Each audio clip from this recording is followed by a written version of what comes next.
For all those you guys who've asked me, how do we get started? First thing first, you have to get the platform. I've used all of them. I've done E-Trade. I use E-Trade. I use Trade King. I've used. There was another one called Zecco. I use Interactive Brokers, and I use TDR Ameritrade. Out of all the brokers that I've used, actually the platform, not the brokers, out of all the platforms that I've used, TD Ameritrade Thinkorswim is the best one.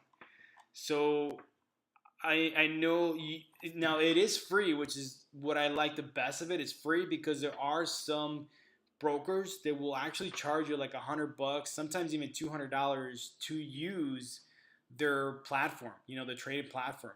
This thing right here that I'm using, like this little thing.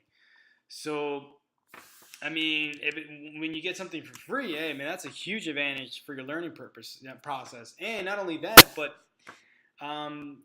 you could actually you could use what's called the paper simulated trading, paper money, and use that to learn versus risking your own real money. And the great thing about it, it's all real data. You're using real time data to trade, so it's almost like trading live.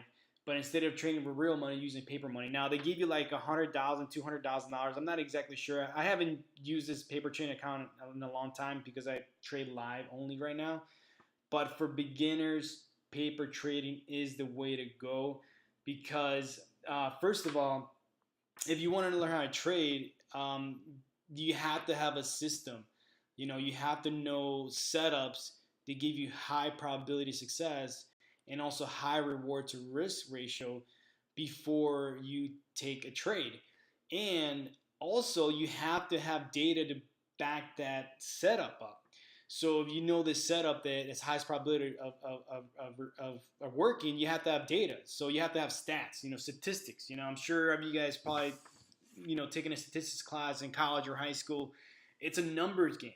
If you've seen this setup, work 100 times, and well, let's put it, simpler. If you've seen this setup, if you've seen a similar setup, around 10, 20 times, or let's put it 10 times, and it's worked 7 out of the 10 times, that's a 70% probability. That's a good probability. And if you ever make 2 to 1, so for every dollar you risk, you can make $2 or more.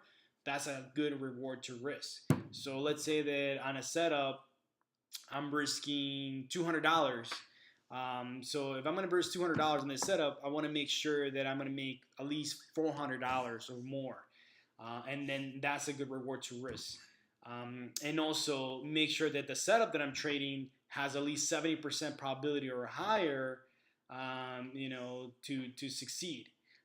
And sometimes, there's different setups. There's some setups that are 50%. You're still able to make money even at 50% because if you're at 2 to 1 reward to risk ratio, you actually only need to be correct, I think, around 35% of the time to make money, as long as your reward to risk ratio is 2 to 1.